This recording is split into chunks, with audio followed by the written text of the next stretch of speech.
समता गंगावत जी।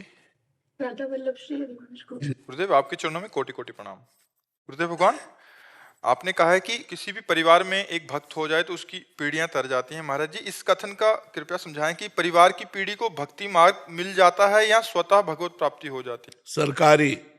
सरकारी कृपा जैसे नहीं होती कि लड़का ऑफिसर है तो तुम रेल में फ्री चल सकते हो, माता पिता अमुक अमुक चल, पत्नी भी चल सकती है, तो परिवार के कुछ सदस्यों को सरकारी नहीं मिलती छूट। तो ये सरकारी छूट है कि तुम्हारे परिवार में एक भगवान को प्राप्त हो गया। भक्त की बात नहीं कहते, केवल भगवान का वो भक्त जो भगवत प्राप्त हो गया है। अब ऐसे नहीं 2-4 माला चलाता है 21 पीढ़ियां तर जाएंगी, अभी तो उसी के तरने में। जो भगवत प्राप्त हो चुका है उस परिवार की 21 पीढ़ियां, 14 आगे की और 7 पीढ़ी पीछे की, वो जो नरक में भी होंगी वो सीधे भगवत प्राप्त हो जाएंगी। ये सरकारी छूट है कि इतने बड़े माया प्रपंच में तुम्हारे परिवार में अगर एक भगवत प्राप्त हो जाए तो 21 पीढ़ियों को भगवान की सेवा में पहुंचा देगा, भगवान की शरण में पहुंचा देगा। ये सरकारी छूट है, ये भागवतिक छूट है। वो कैसा भी पापी रहा हो या कैसा भी पापी होगा, वो भगवत प्राप्त महापुरुष के कुल में जन्मा, इसलिए उसका मंगल हो जाएगा। महाराज जी, जब तक आप मतलब आपको नहीं देखना शुरू किया तब से ऐसे लगता था कि जैसे बचपन में ही ऐसा परिवार मिला जिसमें लहसुन प्याज नहीं खाते थे, संत मतलब आध्यात्मिक परिवार पूरा। लेकिन वो उस समय जबरदस्ती करने लगता था कि हमें ये सब कुछ करना पड़ रहा है, लेकिन महाराज जी करते थे, लेकिन वो एक माहौल में। लेकिन अब ऐसे लगता है महाराज जी कि अब आप जब से आपको देखना शुरू किया है अब समझ में आता है कि वो सबसे बड़ी कृपा थी। ये जो पैसा है ये सब कुछ नहीं, हाँ कृपा। सुत दारा धन लक्ष्मी पापियों के घर होए, संत समागम हरि कथा तुलसी दुर्लभ दोए। ये भगवान के चरणों में चित्त जुड़ना, नाम जप होना, अच्छे पावन चरित्र बनना, आचरण अच्छे बनना, ये भगवान की कृपा का ही स्वरूप है। शिल्पा जी, इंदौर से। महाराज जी, जब भी दिनचर्या जीवन में कुछ भी गलत होता है तो हमेशा पूजन पाठ के समय ही वो चीजें याद आती हैं, जिससे मन विचलित, क्योंकि उस समय वो नष्ट होते हैं, डिलीट होते हैं। जब आप नाम जप करते हो, पाठ करते हो, आपके द्वारा की हुई गलती जो सामने आती है, जब वो नष्ट होगी तभी भगवदानंद मिलेगा। इसीलिए आचरण सुधारो, गलती ना हो। अब ये तो नए नए के आ रहे हैं, अभी पीछे पूरा स्टॉक डिलीट होना है। तो जितना भजन बढ़ाओगे उतने गंदी बातें तुम्हारे जो मन में जमा वो सब आएंगे सामने। आप घबराना नहीं, नाम जप करते और डिलीट होते चली जाएंगे वो।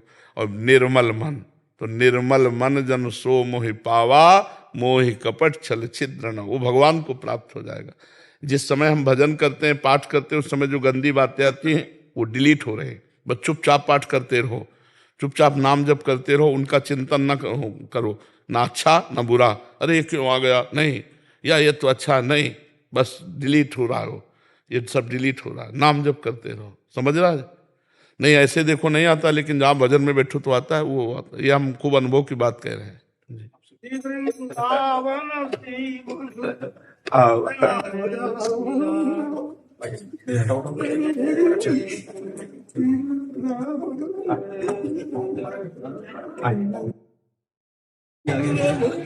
हरिवंश श्री वृंदावन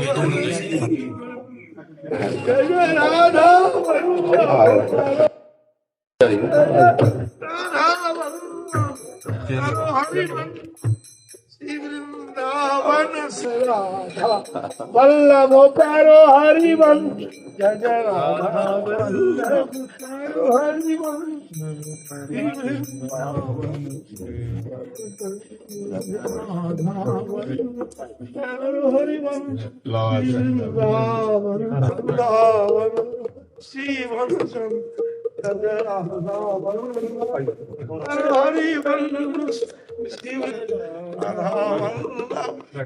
हरिवंश श्री वृंदावन श्री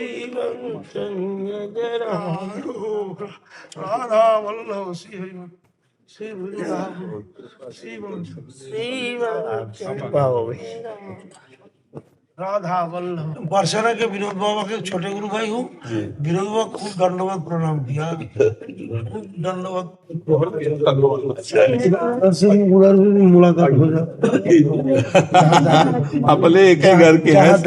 जाना है देश बिराना है, लेकिन आत्मा का मेल मेरा फोटो मिल जाएगा। वहाँ भी राधे राधे होगी। राधा वल्लभ प्यारे हरिवंश की तो बात है।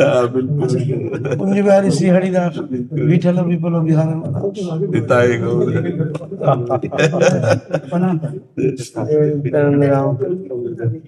जगन्नाथ जी का गोवर्धननाथ। अरे आप तो भगवत स्वरूप है। मुलुक भी बड़े महाराज बोलता है सब लेके ही चलो, अभी क्या हो जाए। और क्या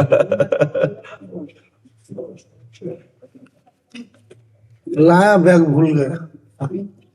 ये मिलना था ना श्री जी का प्रसाद। कल आया था खूब परिचित। हम बाबा को बोला कि हम तो जाया भी नहीं, देख रहा है तो कैसे बाबा को पास जाऊं। बाबा बोलते फोटो उठा, बोलता है भाई नहीं नहीं नहीं, चैतन्य बाबा को मैंने लाया वृंदावन में। अच्छा मुझे मालूम। और गुरु भाई तो गुरु भाई है, उनको कृपा से ही सब हो रहा है। हम लोग तो खुद गुरु भाई है, छोटे लेकिन दुष्ट है। बहुत कष्ट मानस दर्शन दिया। आप जैसे महापुरुष दुर्लभ है। ध्येयं सदा परिभवग्नमविष्टदोहं तीर्थास्पदं शिवविरञ्जनुतं शरणं तीर्थार्थिहं प्रणतपाल भवाब्धिभूतं वन्दे महापुरुषते चरणारविन्दं तक्तासुस्तजसुरे हितराज्यलक्ष्मीं धर्मिष्ठार्यवचसा जदगाधरण्यं मायामृगं दयिते विषितमन्नधावन् वंदे महापुरुषते चरणारविन्दं। जय श्री राम। वंदे श्री गुरुदेव की चरणम गुरु ज्ञानम। बक्सर वाले मामा जी की चरण पादुका है महाराज जी।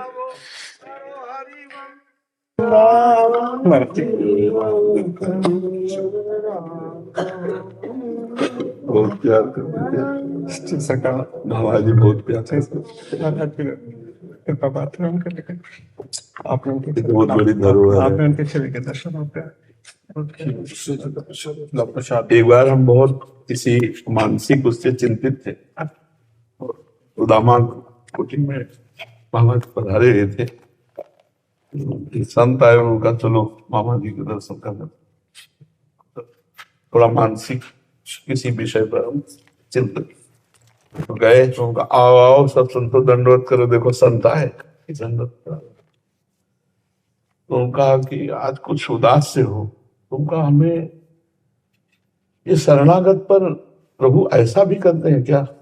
उनका आपको पता है आप शरणागत हैं? अपने भाव में आ गए जी। तो बोले खिलाड़ी का बाल जब नीचे पटका जाता है तब ऊपर जाता है। बस इतना बोलना था कि हृदय में अपार आनंद आ गया कि हम तो खिलाड़ी के बाल है, अगर नीचे पटके गए हैं तो हम नीचे गिरने के लिए नहीं, ऊपर उठाने के लिए तो महापुरुष थे। बहुत सैकड़ों बार सानिध्य मिला काशी में जब थे, तो काशी में कई बार बड़ी बड़ी संगोष्ठियों में मामा जी का अग्र पूजा होना, उनका सब बड़े दैन्य महापुरुष, बड़े दैन्य महापुरुष। तो भगवान की ऐसी लीला होती कि जो भगवान के ऐसे निज जन होते हैं बड़ी जल्दी उनको अपनी सेवा में बुला लेते हैं। जगत मंगल के लिए होते हैं पर उनको जल्दी, जितने महापुरुष होते हैं उनको जल्दी जल्दी बुला लेते हैं। तो वहां हमारी सेवा में तुम्हारे बिना रहा नहीं जाता। सीताराम विवाह महोत्सव में सरकार उन्हीं के साथ रहेगा। अब भी होता है जी सरकार, आप खूब भाव से हो, वैसे आपके तो दर्शन से ही सुख होता है। नौकरी करते हैं, लेकिन महाराज जी तभी जाते थे हम सीताराम महोत्सव। सोमवीर सिंह जी हैदराबाद से। जी पूज्य गुरुदेव, आपके चरणों में कोटि कोटि प्रणाम। गुरुदेव, राधा केली कुंज विश्व की पावन जगह है। यहाँ भारत और विश्व के ईश्वर तुल्य महापुरुष आपके दर्शन के लिए आते रहते हैं तथा करोड़ों लोग यहाँ के पावन सानिध्य से अपना जीवन बदल रहे हैं। महाराज जी, इस दास का भय और संकोचवश ये सवाल है कि आपके राधा रानी के पास चले जाने के बाद भी राधा केली कुंज से ऐसे ही सत्संग प्रवचन आदि चलता रहेगा और हम लोगों को इस पावन धाम के दर्शन होते रहेंगे? अब ये तो हम नहीं कह सकते, हम ये कैसे कह सकते हैं, क्योंकि ये तो भगवान के हाथ है, श्री जी के हाथ है कि वो क्या करे क्या ना करे। इतना तो समझ लो कि असंभव है, संकेत में इतना ही है कि चलता रहेगा पर असंभव है।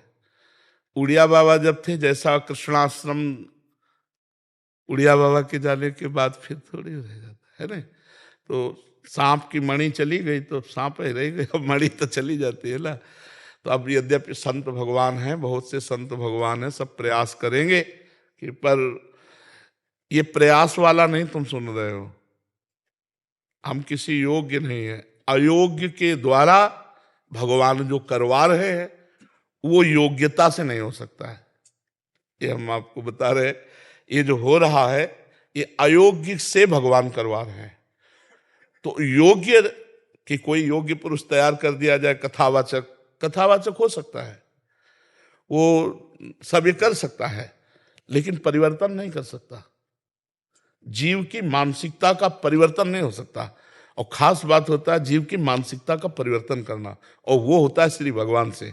और वो किसी को कभी कभी निमित्त बनाते हैं, निमित्त कभी किसी को बनाते हैं। तो ये हम इस समय जो देख रहे हैं कि वो प्रेमानंद नाम के शरीर धारक को एक निमित्त बनाकर अपना कार्य कर रहे हैं, हजारों लोगों की मानसिकताओं को बदल रहे हैं। तो वो चाहें, तभी हमने कहा भगवान चाहें तो हो सकता है, अन्यथा असंभव है।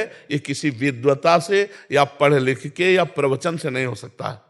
ये केवल भगवान के द्वारा करें करावें आप सब जने बढ़ाई दें, ये उनका कार्य। हम कभी बैठ के प्रवचन नहीं सीखे, हम कोई व्याकरणाचार्य नहीं है, हमारे पास कोई वो डिग्री नहीं है, बस इतना जरूर है कि हम श्री जी के हैं, श्री जी हमारी हैं। अब वो क्या करना चाहती है उनका विधान है।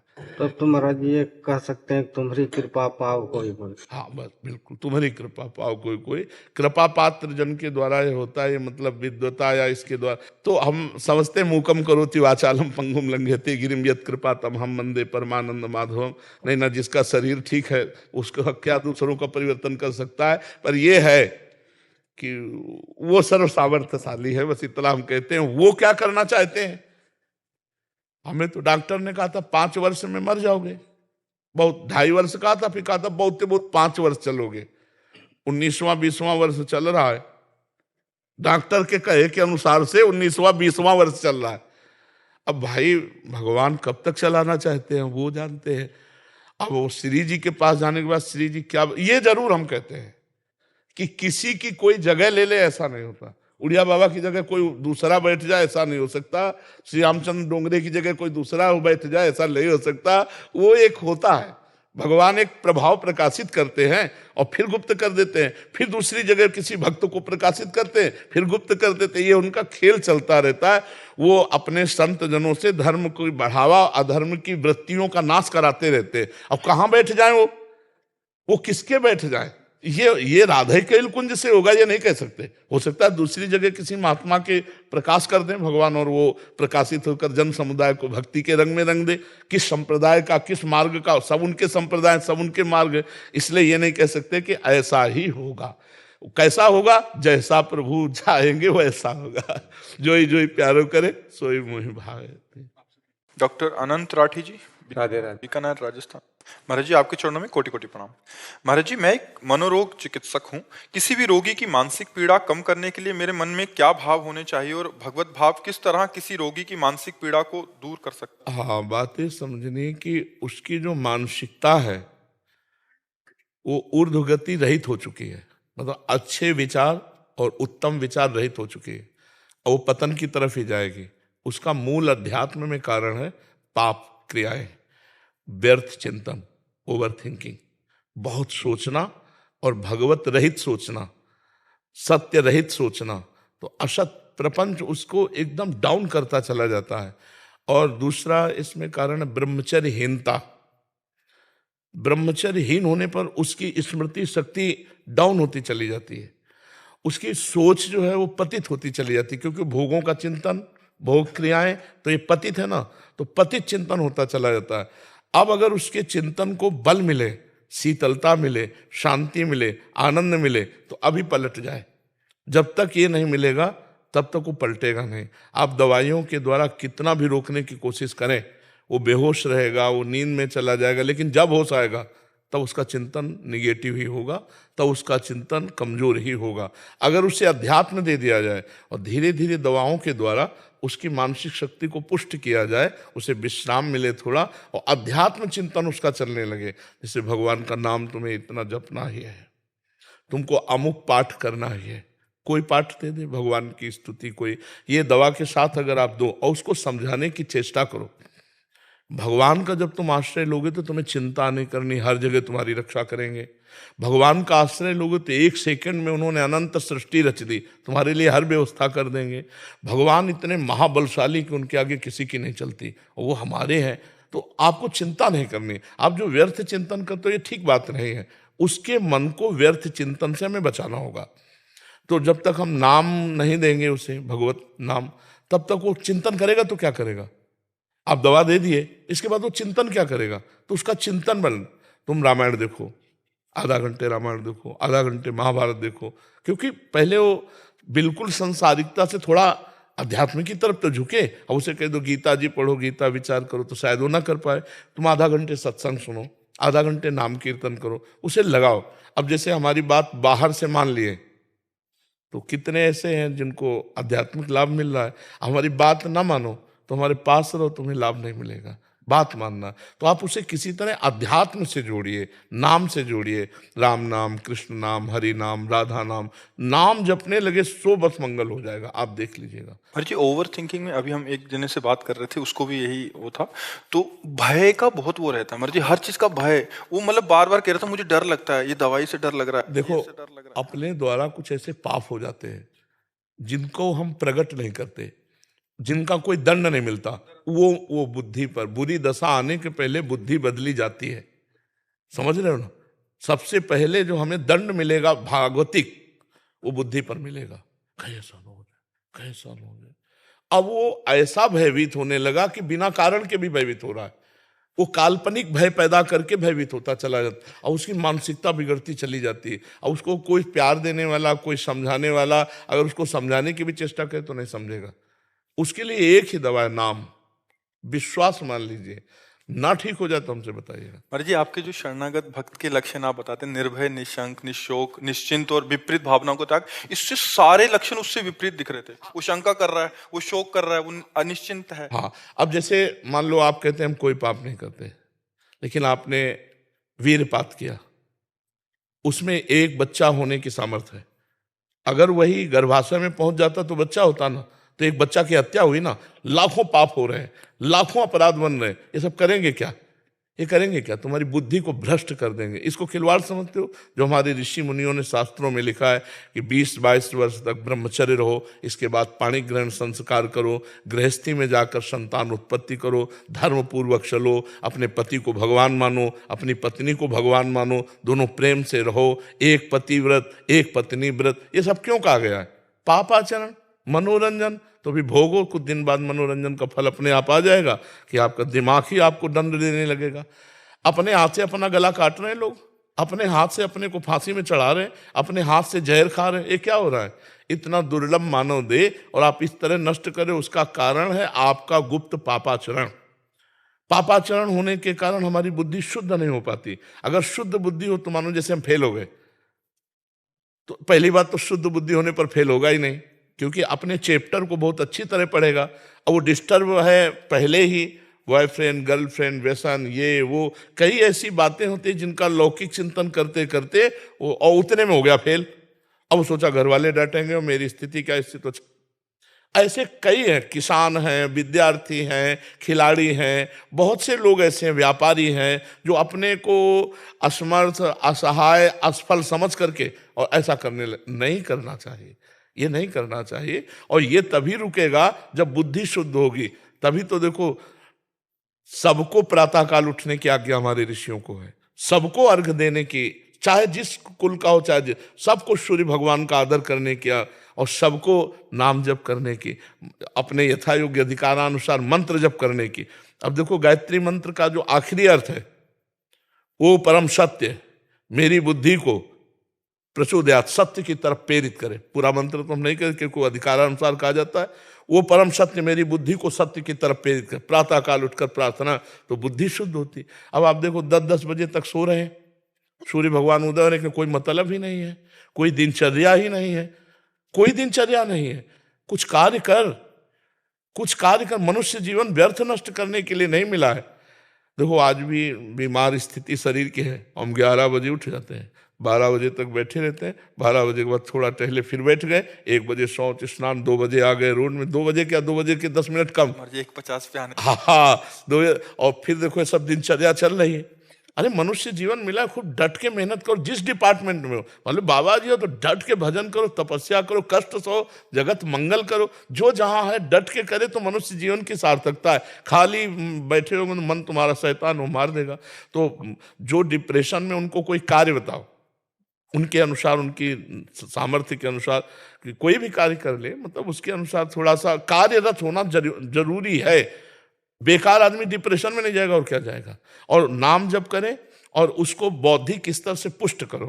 थोड़ी देर उसको आध्यात्मिक बातें बताओ, थोड़ी देर उससे बातचीत करके समझो कि इसकी दशा कहाँ डाउन हुई है, किस जगह है, ये डिप्रेशन का इसका कारण क्या है। तो विचार शक्ति ही हमको महान बनाती है, विचार शक्ति हमको नीच बनाती है। हमारे अच्छे विचार होने के लिए विवेक की जरूरत है। विवेक मिलता है सत्संग में, बाजार में नहीं मिलता है। बिन सत्संग विवेक न होई और राम कृपा बिनु सुलभ न सोई। तो भगवान की कृपा से आप खुद इतने बलवान बनो कि आप संकल्प करो, नाम जप करो, हमारी बात मानो और उसको संकल्प करो सामने आए हुए मरीज के कि मैं अपना नाम जप इसको देता हूं। और उससे कहो नाम जप करो, तो तुम्हारा जो नाम जप, मान लो 1000 नाम जप दिया, तो वो दान करने का तुम्हें 10,000 नाम का फल मिलेगा। समझ रहे हो। मैं अपना 1000 नाम कैसे दे, तो 1000 दिए तो पलट कर 10,000 आपका फायदा जो होगा ना, वो 10,000 नाम का फायदा हो और उस जीव का उत्थान होने लगेगा। तो आप भी नाम जप कीजिए और उसके विचारों को पढ़िए और उसको आध्यात्मिक में धीरे से लाइए और भगवान का बल उसे दीजिए, तभी पुष्ट होता है, नहीं तो फिर परेशान हो जाएगा। एक समस्या है, हजारों समस्या है, हजारों समस्या है।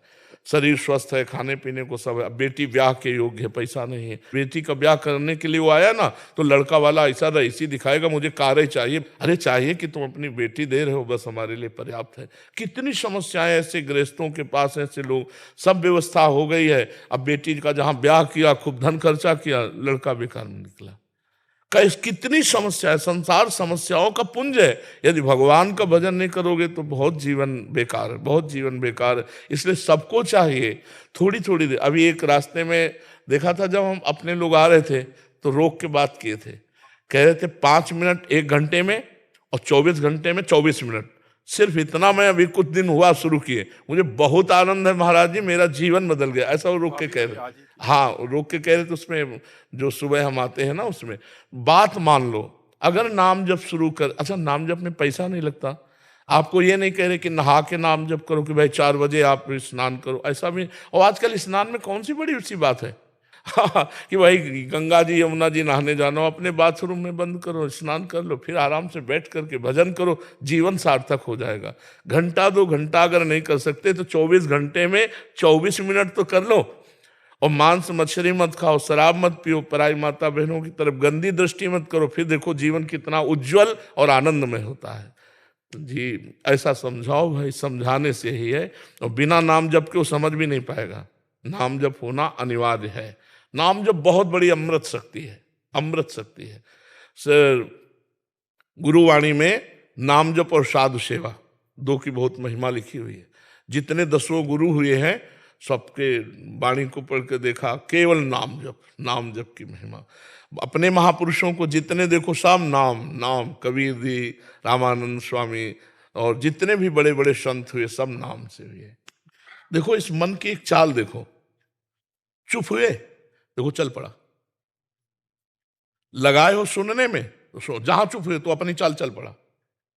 अब अगर आपकी चाल नीच कोटि के चिंतन के है तो नीचे चला जाएगा, उच्च कोटि के है तो उच्च। इसको फंसाना है। हम कार्यरत हैं तो मन लगा हुआ है, जहां कार्य से हटे तो राधा राधा राधा राधा राधा राधा फौरन लगाओ इसको। फिर कार्य में लग गए, फिर भूल गए, कोई बात नहीं, फिर याद आया, फिर राधा राधा राधा राधा। इसको देखो, लगाओ तो आनंद आने लगेगा। नहीं असत चिंतन करता, बहुत ये दुष्ट है। ये गंदी गंदी बातें पकड़ लेगा और अच्छी बातें पकड़ेगा नहीं। इसको अच्छी बातें जबरदस्ती पकड़ाना पड़ेगा, और अच्छी पकड़ लिया तो जीवन मुक्त हो जाएगा। इसको देखो, इसकी चाल देखो, जहां शांत हो वो चल पड़े, अपनी चाल पर। कोई व्यक्ति लाएगा, कोई वस्तु लाएगा, कोई घटना लाएगा, कोई भोग लाएगा और उसी के चिंतन कराएगा, हमारे पावर को नष्ट करता जाएगा। जो हमें मनुष्य शरीर में पावर मिला है, चिंतन के द्वारा पावर बढ़ता है और चिंतन के द्वारा ही पावर नष्ट होता है। असत चिंतन के द्वारा पावर नष्ट होता है और सत चिंतन के द्वारा पावर बढ़ता है। तो पावर बढ़ाने वाला चिंतन कोई बिरला ही करता होगा, नहीं, पावर नष्ट करने वाला ही चिंतन होता है। कहीं किसी व्यक्ति से राग, कहीं किसी व्यक्ति से द्वेष, कहीं कोई घृणात्मक बात, कहीं कोई ऐसी, और वो सब दिमाग में भर रही है और दिमाग को कमजोर करती चली जाए। आप जब शयन करते हैं, 6 घंटे सोते हैं, तो आप अपने को बलवान महसूस करते हैं, इंद्रियों को फ्रेश महसूस करते हैं। क्यों? क्योंकि 6 घंटे चिंतन रहित सो गए। 6 घंटे संसार का चिंतन नहीं हुआ, कोई चिंतन नहीं हुआ, इसलिए आपकी इंद्रियों में बल आया। यदि 6 घंटे आप भगवान के चिंतन में संसार को भूल जाए तो सोचो क्या स्थिति होगी। ना सत ना असत, कोई चिंतन नहीं हुआ नींद में, तब आपको लगा हाँ आज मैं बहुत आराम से सोया, और एक मतलब फ्रेश अनुभव होता है, क्योंकि चिंतन छूटा। अगर आदमी को नींद ना आए तो आदमी परेशान हो जाए। क्यों? क्योंकि उसका चिंतन नहीं रुक रहा, उसको चिंतन रोकना है। अगर हम वही चिंतन नाम के बल से रोक दें, राधा राधा राधा, तो 6 घंटे ना सोए भी तो भी आनंद बना रहेगा। 1 मिनट दिन में नहीं सोते, रात्रि में 8 से 11 ये समय शयन का है। अब इसमें जो आ गई सो आ गई, राधा राधा राधा राधा राधा। तो हमारा चिंतन का ठिकाना तो होना चाहिए, कोई ठिकाना तो होना चाहिए। जैसे जलजहाज का पक्षी उड़े कितना भी उड़े, उसका ठिकाना वही जलजहाज में आना पड़ेगा। ऐसे ही हमारा मन कितना भागे, एक ठिकाना तो होना चाहिए। अब आपके मन का ठिकाना ही नहीं है, वो सोचता ही चला जा रहा है, तो आप परेशान नहीं हो जाएंगे। एक ठिकाना रखो, राम नाम, कृष्ण नाम, राधा नाम, राधा राधा राधा, उड़ा मन, गया संसार में, संकल्प फिर आया राधा राधा राधा, फिर उड़ा, आप बच जाओगे। नहीं, उस संसार का चिंतन करते करते आपकी शक्ति क्षीण होती चली जाएगी और आप पतित हो जाएंगे। आप देखो, जो ठीक से चलते हैं उनका अलग जीवन होगा, जो पतित चलते हैं वो थोड़े दिन के लिए आपको प्रकाशित दिखाई देंगे, लेकिन बहुत बुरा फ्यूज होंगे, बहुत बुरा वो पतित होंगे। गंदे आचरण करने वाला कभी उन्नतिशील नहीं हो सकता, चाहे जितना बड़ा धनी दिखाई दे, खोखला होता है अंदर से। जैसे लकड़ी है ना, घुन लग जाए तो अंदर से खोखला कर देती है, बाहर से अच्छा दिखाई देता है, अंदर से खोखला होता है। धर्मात्मा पुरुष बाहर से भले कम पैसे वाला दिखाई दे, बाहर से वो अच्छा ना दिखाई दे, लेकिन एक दिन वो चमकेगा। और जो अधर्म वाला होता है, बाहर से भले चमक रहा है, वो एक दिन फ्यूज होगा, पक्का समझ लीजिए। अधर्म आचरण नष्ट कर देता है। तो हमें लगता है कि हमारे मन को एक ठिकाना चाहिए, वो है ठिकाना भगवान का नाम।